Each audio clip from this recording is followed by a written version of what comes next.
அஸ்ஸலாமு அலைக்கும் வரஹ்மத்துல்லாஹி வபரகாத்துஹு. இது 5ஆம் வகுப்பு. இந்த கிளாஸ்க்கு போறதுக்கு முன்னாடி போன கிளாஸ்ல நம்ம என்ன படிச்சோன்னு ஒரு ரீகேப் பண்ணிக்கலாம். போன கிளாஸ்ல நம்ம என்ன பார்த்தோம்னா 3 முக்கியமான தகுதிகள் நமக்குள்ள வந்துடணும் நம்ம குரான் படிக்கிறதுக்கு முன்னாடின்னு பார்த்தோம். அதுல ஃபர்ஸ்ட் நம்மள குரானுக்கு முன்னாடி நம்ம தாழ்த்திக்கணும்னு பார்த்தோம். ரெண்டாவது எந்த ஒரு முன்முடிவு இல்லாம குரானை அணுகணும்னு பார்த்தோம். மூணாவது நம்ம என்ன படிக்கிறோமோ உடனே நம்ம செயல்படுத்தக்கூடியவங்களா ஆயிடணும்னு நம்ம பார்த்தோம். இன்னைக்கு 4வது முக்கியமான தகுதி நம்ம பார்க்க போறோம். இது குரான்கே உரியது. மற்ற விஷயங்கள் நம்ம எல்லா விஷயங்கள்லயும் நம்ம எல்லா செயல்கள்லயும் நம்ம இது இம்ப்ளிமெண்ட் பண்ணி பார்க்கலாம். ஆனா இந்த விஷயம் மட்டும் இது குரான்கே உரியது. இது அல்லாஹ் குரான்ல கட்டளையிடுறான்.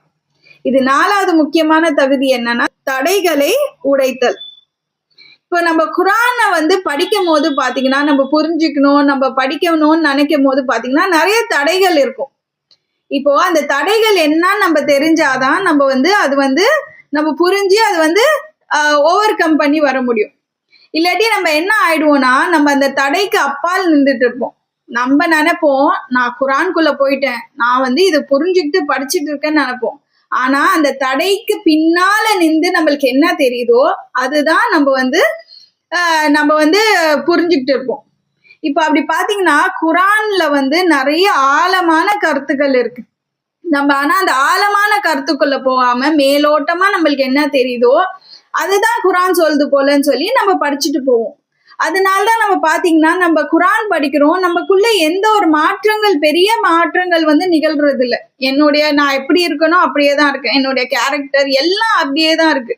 அப்ப ஏன்னா நம்ம அந்த தடைக்கு அப்பால் நின்றுட்டு இருக்கோம். நம்ம அந்த அந்த குரான் சொல்லக்கூடிய உள்ள கருத்துக்கள் நம்ம அது நம்மளால பார்க்க முடியறது இல்லை. ஏன்னா அந்த தடையை நம்ம நீக்கணும். அந்த தடையை நீக்கினாதான் நம்ம அதுக்குள்ள போய் நம்மளுடைய வாழ்க்கை மாறக்கூடியதா ஆயிடும் இன்ஷா அல்லாஹ். இப்ப பாத்தீங்கன்னா குரான்ல அல்லாஹ் தடைகளை தகர்த்தல் பத்தி அல்லாஹ் சொல்றான். 29வது அத்தியாயம் 69வது வசனத்துல, அல்லதீன ஜாஹது ஃபீனா லனஹ்தியன்னஹும் சுபுலனா. நம்முடைய பாதையில் யார் ஜிஹாத் செய்கிறாரோ அவர்களுக்கு நாம் நம்முடைய வழிகளை காட்டுவோம். இப்போ இங்க ஜிஹாத்னா என்னன்னா முழு முயற்சி செய்கிறது. எந்த ஒரு விஷயத்துக்கும் நம்மளுடைய முழு முயற்சி, நம்மளுடைய சிந்தனை, நம்ம உழைப்பு எல்லாம் 100% நம்ம கொடுக்கணும். எப்படி ஒரு கரும்பு சாறு எடுக்கணும்னா அது எப்படி எடுக்கிறாங்க, அது சக்கையா பிழிஞ்சு எடுத்துட்டோன்னே தான் அந்த கரும்பு சாறு முழுசா நம்மளுக்கு கிடைக்குது. இதுவும் ஜிஹாதுன்னு ஆகும். அந்த மாதிரி நம்ம எதுவுமே முழு முயற்சி செய்யறதுக்கு பேர் தான் ஜிஹாத். சோ நம்ம இந்த குரானை அணுகும் போதும் இந்த மாதிரி முழு முயற்சி நம்ம செய்யணும். நம்மளோட சிந்தனை, நம்மளோட உழைப்பு கொடுக்கணும். நான் என்ன படிக்கிறேன், இது மூலியமா நான் என்ன பயன் பெற போறேன்னு சொல்லி அவ்வளோ என்னுடைய எஃபர்ட் ஃபுல்லா நம்ம கொடுக்கணும். அப்ப அந்த மாதிரி நம்ம கொடுக்கும் போது என்ன ஆகும்னா நம்மளுக்கு நிறைய தடைகள் வரும். அந்த தடைகள்ல முக்கியமான தடை என்னன்னு பாத்தீங்கன்னா ஷைத்தான் எப்படியாப்பட்டவன்னா நம்மள வழி கெடுக்கிறதுல ஃபர்ஸ்டா நிப்பான். ஏன்னா நம்ம கடைசி மூச்சு வரைக்கும் கூட நான் சொர்க்கத்துக்கு போக கூடாதுன்னு சொல்லி அவன் முழு முயற்சியில அவன் இருப்பான். சோ அவன் எப்படின்னா நம்ம குரான் படிப்போம், படிக்க விட மாட்டான், படிச்சாலும் சிந்திக்க விட மாட்டான், சிந்திச்சாலும் செயல்பட விட மாட்டான். இப்ப அப்படியாப்பட்ட ஷைத்தான்ல இருந்து அல்லாஹ் நம்மளுக்கு கட்டளையிடுறான். இப்ப அல்லாஹ் என்ன சொல்றான், நீங்க ஜிஹாது செய்யும் போது அல்லாஹ் என்ன சொல்றான், நம்முடைய வழிகளை காட்டுவோம்னு சொல்றான். அப்படியாப்பட்ட வழிதான் இது குரான்ல அல்லாஹ் சொல்றான். 16வது அத்தியாயத்துல 98வது வசனத்துல அல்லாஹ் சொல்றான், فَإِذَا قَرَأْتَ الْقُرْآنَ فَاسْتَعِذْ بِاللَّهِ مِنَ الشَّيْطَانِ الرَّجِيمِ. நீங்கள் குரான் ஓத ஆரம்பித்தால் விரட்டப்பட்ட ஷைத்தானை விட்டு பாதுகாப்பு தேடுங்கள். அப்படின்னா இதுல என்ன அல்லாஹ் சொல்ல வரான், அவுது பில்லாஹி மினஷ் ஷைத்தானிர் ரஜீம். இது சொல்லுங்கன்னு சொல்ல வரான். இது என்னப்பா, இது எல்லாருக்கும் எங்களுக்கும் தெரியும், நாங்க சின்ன வயசுல இருந்து நம்ம ஓதுறோம், நம்மளுக்கு சொல்லி கொடுக்கப்பட்டது. இப்ப யாரும் சொல்லவும் தேவையில்லை, நம்ம ஆட்டோமேட்டிக்கா நம்ம வாயில வருது.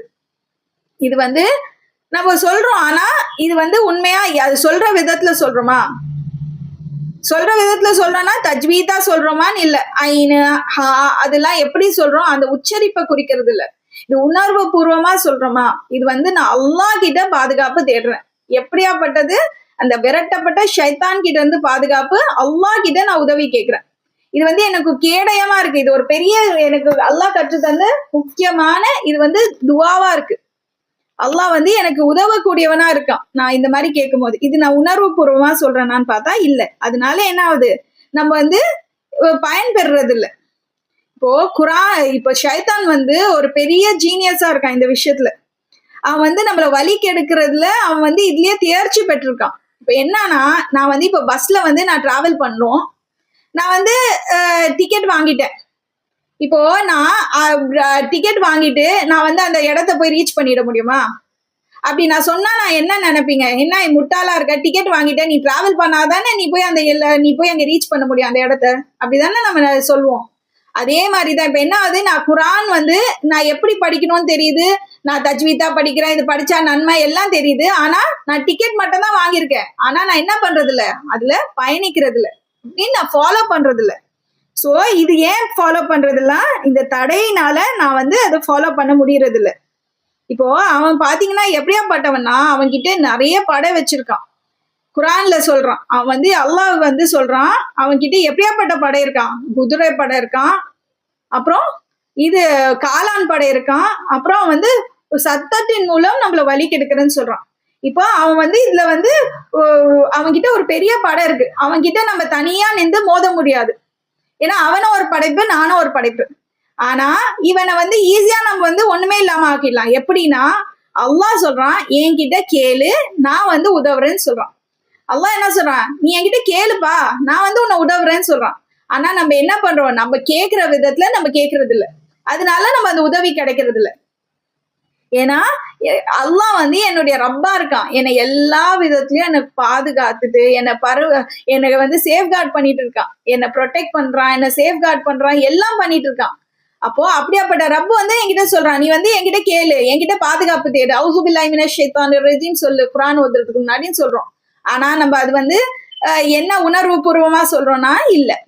இப்ப எப்படி இருக்குன்னா, நான் வந்து ஃபைட் பண்ணிடலான்னு பார்த்தா ஷைத்தான் கிட்ட முடியாது. ஏன்னா அவனுக்கு தனி ஆற்றல் இருக்கு.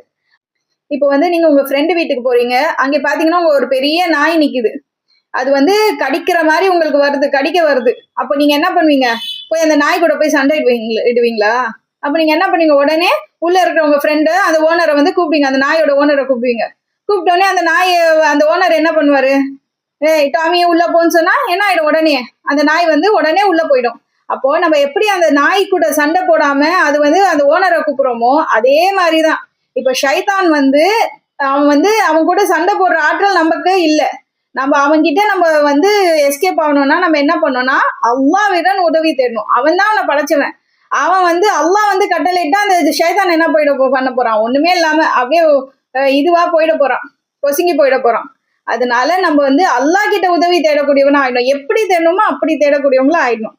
இப்ப பாத்தீங்கன்னா நம்ம வந்து உணர்வு பூர்வமா நம்ம சொல்லணும், அவுது பில்லாஹி மினஷ் ஷைத்தானிர் ரஜீம் சொல்லும் போது இதெல்லாம் என் மனசுக்குள்ள வரணும். அல்லாஹ் நான் இந்த குர்ஆனை வந்து நான் புரிஞ்சுக்கணும். யா அல்லாஹ், நான் வந்து இதுல என்ன நீ சொல்ல வர, நான் என்னுடைய முழு எஃபர்ட் போடுறேன். அல்லாஹ் நீ வந்து எனக்கு இது புரிதலை கூடிய அல்லாஹ், இது புரிஞ்சு நான் வந்து செயல் பண்ணணும். யா அல்லாஹ், செயல் பண்ணி நான் வந்து இது மூலியமா நான் பயன்பெறணும், மற்றவங்களும் பயன்பெறணும். அல்லான்னு இந்த மாதிரி நம்ம நியத் வச்சு தூய்மையான உள்ளத்தோட நம்ம அந்த சொல்லும் போது நம்மளுக்கு குர்ஆனோட ஆழமான கருத்துக்கள் வந்து நம்மளுக்கு கண்டிப்பா புரியும். ஏன்னா அல்லாஹ் என்ன சொல்றான்னா, யார் வந்து பொழுதுபோக்கான நம்ம அந்த உள்ளச்சம் எதுவுமே இல்லாம நம்ம வெறுதான் அந்த அவுது பில்லாஹி மினஷ் ஷைத்தானிர் ரஜீம் சொல்லும் போது அது வந்து அல்லாஹ்விடம் வந்து அந்த துஆ ஏற்றுக்கொள்ளாம இருக்கு. ஏன்னா ரசூலுல்லாஹி ஸல்லல்லாஹு அலைஹி வஸல்லம் சொல்றாங்க, லா யம்பகில்லாஹ துஆ கல்ப காஃபிலீன். அல்லாஹ் பொழுதுபோக்கான உள்ளத்தின் இருந்து வரக்கூடிய துஆக்களை ஏற்றுக்கொள்ள மாட்டான். இப்ப ரசூலுல்லாஹ் என்ன சொல்றாங்க, யார் வந்து அந்த பொழுதுபோக்கா எதுவுமே என்ன சொல்றோன்னு உணராமலே சொல்லும் போது அந்த துஆ வந்து ஏற்றுக்கொள்ளாம இருக்கான். அது நம்ம மனசோட நம்ம வந்து உணர்ந்து நம்ம கேட்கக்கூடியவங்களா இருக்கணும். அல்லாஹ் என்ன சொல்றான், நீங்க கேளுங்க நான் கொடுக்குறேன்னு சொல்றான். இது வந்து அல்லாஹ்வுடைய வாக்குறுதியை நிறைவேற்றுறதுல அல்லாஹ் தான் உண்மையாளர். சோ அல்லாஹ் சொல்றான், நீங்க கேளுங்க நான் கொடுக்குறேன். ஆனா நம்ம கேட்கிற விதத்துல கேட்கிறோமா? இப்ப அல்லாஹ் வந்து சூரத்துல் பக்ரால வந்து 186வது வசனத்தை அல்லாஹ் சொல்றான், உஜீபு தாவத்தி தாஇ இதா தான், அழைப்போரின் அழைப்புக்கு பதில் அழைக்கிறேன் அல்லாஹ் சொல்றான். சோ கேளுங்க நான் கொடுக்குறேன், கண்டிப்பா அல்லாஹ் வாக்களிக்கிறான். நம்ம கேட்கிற விதத்துல நம்ம கேட்கணும். ஏன்னா நம்ம வந்து அம்பியால பாக்குறோம், எவ்வளவோ நபிமார்களுடைய துவாக்கள் வந்து அல்லாஹ் ஏற்றுக்கொள்றான். இப்ப அய்யூப் நபி துவா பண்றாங்க, அவர் துவா ஏற்றுக்கொள்ளப்படுது. அதே மாதிரி யூனுஸ் நபி, அதுவும் மீன் வயிற்றுக்குள்ள இருந்து கடல்ல, ஆழமான கடல்ல இருந்து அவங்க துவா பண்றாங்க. அல்லாஹ் என்ன பண்றான், அவங்க துவாவே ஏற்றுக்கிட்டான். இப்ப நம்ம என்ன நினைக்கலாம், நபிமார்கள் அவங்க துவா பண்ணாங்க அதனாலதான் அல்லாஹ் ஏற்றுக்குவான் அவங்க துவாவேன்னு. அப்படி இல்ல. அல்லாஹ் என்ன குர்ஆன்ல சொல்றானா, வகதாலிக நுஞ்சில் முஃமினீன், அல்லாஹ் இதே மாதிரி முஃமின்களுடைய துவாவை ஏற்றுக்கொள்றான்னு சொல்றோம். அப்போ நம்ம என்னவா ஆயிடணும், நம்ம முஃமின்களா மாறணும். நம்ம வந்து உள்ளட்சத்துடன், எதுவுமே முழு மனதுடன், முழு எஃபர்ட் நான் மாறணும் யா அல்லாஹ், இந்த குர்ஆன் மூலியமா நான் மாறணும் யா அல்லாஹ், இந்த எண்ணத்தோட நம்ம வந்து அந்த துவா சொல்லி நம்ம அணுகும் போது நம்ம வாழ்க்கையில கண்டிப்பா அல்லாஹ் அந்த மாற்றத்தை கொடுப்பான். இப்போ ஷைத்தான் பாத்தீங்கன்னா இந்த நேரான பாதையில தான் அவன் வந்து இருப்பான். ஷைத்தான் வந்து அவன் வந்து ஒரு வழி கெட்டு, ஆல்ரெடி ஒருத்தன் வந்து கெட்டு குட்டிச்சோரா இருக்கான், அவனை போய் வழி கெடுக்கணும்னு அவனுக்கு பெரிய இதுவே இல்லை, எஃபர்ட்டே போடணும்னு அவசியம் இல்லை, அவனுடைய நஃப்ஸே போதும். வெறும் அந்த வழி கெட்டவங்களை வந்து மூவி போலான்னு கூப்பிட்டா போதும், அந்த நஃப்ஸ் வந்து சொன்னா போதும், அவன் என்ன பண்ண போறான், உடனே போய் அந்த மூவி பார்த்து அதுல அவன் டைம் ஸ்பெண்ட் பண்ண போறான். அவன் வந்து ரொம்ப கெடணும்னு அவசியமே இல்லை இப்போ வழி கெட்டவங்களை. ஆனா அவன் வந்து இந்த நேரான பாதையில யார் இருக்காங்களோ அவங்களதான் அவன் வந்து அவனுடைய படைகளை வச்சு வழி கெடுப்பான். அவன் வந்து அப்படியே அந்த நேரான பாதையில வந்து உட்காந்துட்டு நம்ம நினைப்போம், நம்ம தான் நினைக்கிறோம் போல, நம்மளுக்கு தான் இன்ட்ரெஸ்ட் இல்லை போல, இப்ப என்னாலதான் குர்ஆன் படிக்க முடியல, நான் தான் வந்து எனக்கு தான் வந்து நேரம் இல்லை, எனக்கு தான் முடியல, எல்லாம் நம்ம நினைப்போம் என்னாலதான். ஆனா அதுல பின்னாடி பார்த்தோன்னா அந்த ஷைத்தான் இருப்பான். ஷைத்தான் தான் இந்த தடைகள் எல்லாம் போட்டுட்டு இருப்பான். அப்போ அல்லாஹ் வந்து குர்ஆன்ல சொல்றான், 7வது அத்தியாயம் 16வது வசனத்துல எல்லாம் என்ன சொல்றான், قال فبما أغويتني لأقعدن لهم صراطك المستقيم, நீ என்னை வழி கெடுத்ததின் காரணமாக அவர்களுக்காக உன் நேரான பாதையில் உட்காருவேன். அப்ப அவன் எங்க உட்கார்ந்துட்டு இருக்கான், நேரான பாதையில தான் உட்கார்ந்துட்டு இருக்கான். அவன் வந்து நம்மள அந்த நேரான பாதை, அல்லாஹ்வை நெருங்க விடவே மாட்டான். அவன் வந்து எப்படியாவது நம்மளை வந்து வழி கெடுக்கணும், எந்த விதத்துல வழி கெடுக்கலாம், நம்ம மனசுல வந்து ஏராளமான எண்ணங்கள் போடுவான், அதை அழகுபடுத்தி காட்டுவான். ஸோ இதெல்லாம் நம்ம வந்து அவனுடைய சூழ்ச்சி என்ன நம்ம தெரிஞ்சுக்கிட்டு நம்ம அல்லாஹ் கிட்ட பாதுகாப்பு தேடணும். அவுது பில்லாஹி மினஷ் ஷைத்தானிர் ரஜீம் முழு மனதுடன் நம்ம சொல்லி அல்லாஹ் கிட்ட இந்த ஷைத்தானை விட்டு பாதுகாப்பு தேடக்கூடியவங்களா ஆயிடணும். இப்போ பாத்தீங்கன்னா 3 விஷயம் சிராத்துல் முஸ்தகீமா இருக்கு. ஃபர்ஸ்ட் வந்து அல்லாஹ்வுடைய ஜிக்ரு, 2வது வந்து அல்லாஹ்வுடைய வார்த்தை குர்ஆன், 3வது வந்து அல்லாஹ்வுடன் உரையாடல், அது வந்து தொழுகை. இந்த 3 விஷயமும் முஸ்தகீம் சிராத்துல் முஸ்தகீமா இருக்கு. இந்த 3 விஷயத்துக்கும் அல்லாஹ்விடம் பாதுகாப்பு தேட சொல்லி ஹதீஸ்கள்ல சொல்லப்படுது. என்ன சொல்ல, அவுது பில்லாஹி மினஷ் ஷைத்தானிர் ரஜீம் சொல்லி பாதுகாப்பு தேடுங்கன்னு சொல்லப்பட்டிருக்கு. இப்போ பார்த்தீங்கன்னா ஒரு அடியான் வந்து அல்லாஹ்வுடைய நினைவு கூறிட்டே இருப்பான். அவன் வந்து அல்லாஹ்வுடைய ஆற்றலை பார்ப்பான், அல்லாஹ்வுடைய படைப்பை பார்த்து அல்லாஹ்வுடைய சிந்திச்சுட்டு இருப்பான். இந்த வானத்தை எப்படி படைச்சிருக்கான், இந்த பூமியை எப்படி படைச்சிருக்கான், நம்மளை எப்படி படைச்சிருக்கான், மிருகங்களை எப்படி படைச்சிருக்கான், பூக்கள் செடிகள் இதெல்லாம் எப்படி படைச்சிருக்கான் சிந்திச்சுட்டே இருக்கும் போது என்ன பண்ணுவானா, ஷைத்தான் வந்து திடீர்னு ஒரு எண்ணத்தை போடுவானா, யார் இதெல்லாம் படைப்பிச்சிருக்கா, இவ்வளோ அழகா இருக்கு, இது எப்படி யார் படைச்சிருக்கா, இப்போ வானத்தை படைச்சது அல்லாஹ், பூமியை படைச்சது அல்லாஹ், இந்த மிருகத்தை படைச்சது அல்லாஹ், இந்த பூக்கள் செடிகள் இதெல்லாம் படைச்சது அல்லாஹ். இந்த மாதிரி கேள்விகள் போட்டு போட்டு போட்டு கடைசியில ஒரு கேள்வியில வந்து நிறுத்துவானா, இப்போ அல்லாஹ்வை படைச்சது யாரு, இந்த மாதிரி ஒரு சிந்தனை வந்து ஒரு அடியான் மேல போடுவானா. அப்போ வந்து உடனே என்ன சொல்றாங்க, ரசூலுல்லாஹ் ஸல்லல்லாஹு அலைஹி வஸல்லம் உடனே ஷைத்தானிடம் இருந்து அல்லாஹ் கிட்ட பாதுகாப்பு தேடுங்கன்னு சொல்லி சொல்றாங்க. ஸோ இந்த மாதிரி நம்ம நினைவு இதுன்னு இல்லை, நம்ம வந்து பேசிக்காக நம்ம நினைச்சிட்டு இருப்போம், நம்ம அல்லாஹ்வை ஜிக்கர் பண்ணிட்டு இருப்போம், நம்ம வந்து அல்லாஹ்வுடைய ஆற்றலை பற்றி சிந்திச்சுட்டு இருப்போம். இல்லை நம்ம சிந்திக்கும் போது என்ன ஆகுவான்னா ஷைத்தான் வந்து தேவையில்லாத எண்ணங்கள் போடுவான், இல்லை மற்றவங்களை பற்றி எண்ணத்தை போடுவான், இல்லை மற்றவங்களை பற்றி கெட்டதாக யோசிக்க வைப்பான், நம்ம நினைவுகளை வந்து அப்படியே திருப்புவான். ஸோ இந்த மாதிரி நினைவு வரும்போது நம்ம உடனே அவுது பில்லாஹி மினஷ் ஷைத்தானிர் ரஜீம் சொல்லி அல்லாஹ்விடம் பாதுகாப்பு தேடக்கூடியவங்களா ஆயிடணும். 2வது வந்து அல்லாஹ்வுடைய வார்த்தை குர்ஆன். இதுதான் ஏன்னா அல்லாஹ்வுடைய வார்த்தையா இருக்கு, நம்மளுக்கு வழி காட்டக்கூடியதா இருக்கு, நம்மளுக்கு நேரான பாதையை காட்டக்கூடியதா இருக்கு. ஸோ இங்கே ஷைத்தான் வழி கெடுப்பான். நம்ம அவன்கிட்ட சண்டை போட முடியாது. எப்படி அந்த நாய்கிட்ட நம்ம சண்டை போட முடியாம அந்த ஓனரை கூப்பிடுறோமோ அதே மாதிரி இப்போ ஷைத்தானிடம் இருந்து நம்ம சண்டை போட முடியாது. அப்போ நம்ம அல்லாஹ் கிட்ட உதவி கேட்டு அவன் ஷைத்தானை படைச்சது அல்லாஹ், அவன் அவனை ஒண்ணுமே இல்லாம அல்லாஹ் ஆக்கிடுவான். ஸோ அல்லாஹ்வோட உதவி கேட்டு ஷைத்தான் கிட்ட இருந்து நம்ம பாதுகாப்பு தேடக்கூடியவங்களா ஆயிடணும். மூன்றாவது தொழுகை. இப்போ தொழுகையிலையும் என்ன பண்ணுவான்னா நம்மளை வழி கெடுப்பான். நம்மளுக்கு தேவையில்லாத எண்ணங்கள் போடுவான். நம்ம எவ்வளோ ரக்கா தொழுதும் இல்லை வேற சிந்தனைகள், இந்த உலகத்தோட சிந்தனை எல்லாம் இந்த தொழுகையில போடுவான். இப்போ இதுக்குன்னு பார்த்தீங்கன்னா ஷைத்தான் நிறைய டிபார்ட்மெண்ட்ஸ் வச்சிருக்கான். ஒரு டிபார்ட்மெண்ட் ஒரு இப்போ குடும்பத்தை பிரிக்கணும்னா அதுக்கு ஒரு டிபார்ட்மெண்ட், அந்த மாதிரி ஒரு டிபார்ட்மெண்ட் வச்சிருக்கான். அந்த மாதிரி இந்த தொழுகையில நம்மளை டிஸ்டர்ப் பண்றதுக்குன்னு ஒரு டிபார்ட்மெண்ட் இருக்கு. அது பேர் தான் கின்சப்.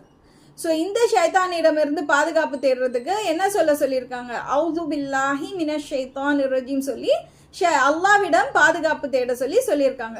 ஸோ நம்ம ஷைத்தான் எப்படி இருக்கான், நம்மளை நேரான பாதையில நம்மளுக்கு அல்லாஹ்வின் பக்கம் நெருங்க விடவே மாட்டான். அவன் அந்த நேரான பாதையில உட்காந்துட்டு நம்ம எப்படியாவது வழி கெடுப்பான். நம்ம நினைப்போம் நம்ம நேரான பாதையில தான் போயிட்டு இருக்கோம், ஆனா நம்மளுடைய சிந்தனைகள் நம்ம எண்ணங்கள் எப்படியாவது மாற்றுவான். ஸோ நம்ம அல்லாஹ் கிட்ட எப்பவுமே உணர்வு பூர்வமா நம்ம கேட்டு பாதுகாப்பு தேடக்கூடியவங்களா ஆயிடணும். ஏன்னா அவன் ஏமாத்துக்காரனா இருக்கான். அவனுடைய இன்னொரு பேர் குரூரா இருக்கான். இப்போ ஆனா நம்மளுக்கு அல்லாஹ் ஒரு வாக்குறுதி கொடுக்குறான். இது குர்ஆன்ல 14வது அத்தியாயம் 22வது வசனத்துல இது இருக்கு. இது ஷைத்தானுக்கும் மனிதருக்கும் நடக்கிற உரையாடல். இதுல என்ன சொல்றாங்கன்னா, தீர்ப்பு கூறப்பட்டதும் ஷைத்தான் நிச்சயமாக அல்லாஹ் உங்களுக்கு, ஷைத்தான் சொல்வானா, ஷைத்தான் நிச்சயமாக அல்லாஹ் உங்களுக்கு மெய்யாகவே வாக்களித்தான், நானும் உங்களுக்கு வாக்களித்தேன், எனும் நான் பொய்ப்பித்து விட்டேன். நான் உங்களை அழைத்தேன், நீங்கள் என்னை பின்பற்றினீர்கள் என்பதை தவிர உங்களை நான் நிர்பந்திப்பதற்கு எனக்கு யாதொரு அதிகாரமும் இல்லை. இப்போ என்ன சொல்றான் இதுல ஷைத்தான், நான் அல்லாஹ் வாக்களிச்சான், அது உண்மையா இருந்தது, அது ஹக்கு.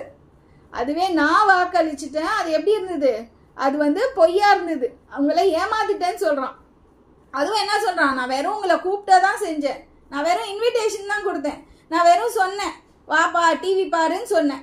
அப்போ நீ என்ன பண்ண, நீ தான் ரிமோட்டை எடுத்த, நீ தான் சேனலை தேடின, நீ தான் பாட்டை போட்ட, நீ தான் அவ்வளோ மணி நேரம் நீ தான் ஸ்பெண்ட் பண்ண. நான் வெறும் என்ன பண்ணேன், வெறும் கூப்பிட்டேன். யார் அந்த நேரத்தை ஸ்பெண்ட் பண்ணது, எல்லாம் பண்ணது நீ தான். ஸோ இன்னைக்கு என்ன எதுவுமே சொல்லாத, நீ பண்ணதுனால உன் மேலே எனக்கு எந்த அதிகாரமும் இல்லை, உன்னை வெறும் கூப்பிட மட்டும் செய்கிறது மட்டும்தான் என் வேலையாக இருந்தது, நீயே வழி கெடுத்துக்கிட்டேன்னு அவன் ஷைத்தான் சொல்லுவான். ஸோ நம்ம அவனுடைய சூழ்ச்சி என்ன நம்ம கரெக்டாக நம்ம தெரிஞ்சுக்கணும். அவனை புரிஞ்சுக்கிட்டாதான் அவன்கிட்ட இருந்து நம்ம எப்படி பாதுகாப்பு பெறணும்னு நம்மளுக்கு தெரிய வரும். நம்ம எப்படி அல்லாஹ் கிட்ட பாதுகாப்பு தேடி அவனுடைய சூழ்ச்சியில இருந்து நம்ம விலகணும்னு நம்மளுக்கு புரியும். இப்போ ஆனா நம்மளுக்கு ஒரு நல்ல விஷயம் இருக்கு. அல்லாஹ் என்ன சொல்றான்னா, அவனுடைய சூழ்ச்சி ரொம்ப என்ன சொல்றது பலவீனமானதா. இது அவன் முஃமின்கள் கிட்ட அவன் சூழ்ச்சி ஒண்ணுமே இடப்படாது. அவன் ரொம்ப வீக்கா இருக்கானா. அல்லாஹ் என்ன சொல்றானா, 4வது அத்தியாயம் 76வது வசனத்துல அல்லாஹ் சொல்றான், இன்ன கைத ஷைத்தான கான தஈஃபா, நிச்சயமாக ஷைத்தானின் சூழ்ச்சி பலவீனமானது. அவனுடைய சூழ்ச்சி என்னது, பலவீனமானது. யார்கிட்ட அவனுடைய சூழ்ச்சி பலவீனமானதுன்னா, ஒரு முஃமின் கிட்ட. யார் நம்பிக்கை கொண்டு அல்லாஹ்விடம் உறுதியா நம்புறாங்களோ அவன்கிட்ட அவன் சூழ்ச்சி ஒண்ணுமே ஆகாது.